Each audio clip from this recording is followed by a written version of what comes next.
যা দেবী সর্বভূতে মাতৃরূপে সংস্থিতা নমতস্যই নমতস্যই নমতস্যই নমো নমঃ। নমস্কার, আমি দীপঙ্কর দে।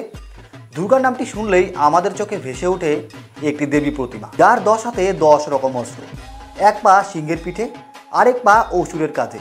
তাকে ঘিরে রয়েছে কার্তিক, গণেশ, লক্ষ্মী, সরস্বতী। তবে আসুন এবার আমাদের শিলিগুড়িতে পুজোর প্রস্তুতি কেমন চলছে জেনে আসি। থাকবো না তো বদ্ধ করে দেখবো এবার জগৎটাকে।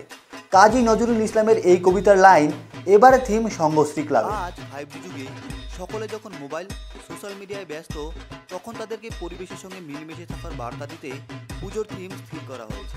প্রতি বছর শিলিগুড়ি সঙ্গশ্রী ক্লাব নিত্য নতুন থিমের মধ্য দিয়ে শহরবাসীকে চমক দিয়ে থাকে।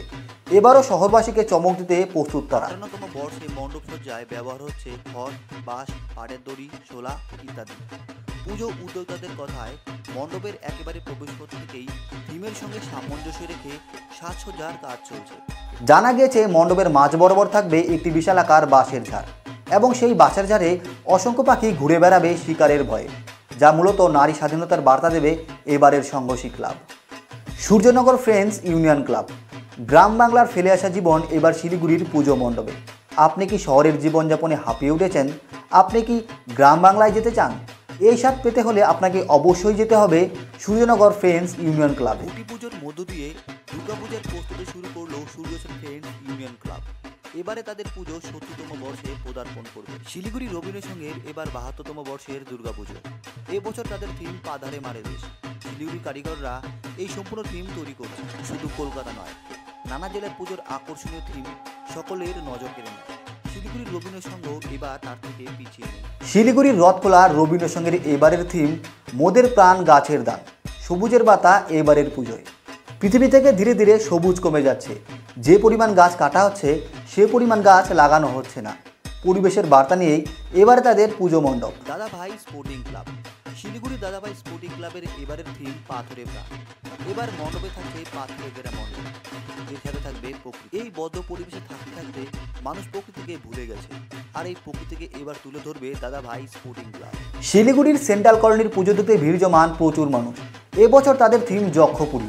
মণ্ডপের শুরুতে থাকছেন একজন যক্ষ, যিনি যে মণ্ডপটিকে পাহারা দিচ্ছে, এবং থাইল্যান্ডের একটি মন্দিরাদলি তৈরি হচ্ছে এইবারের পুজো মণ্ডপ।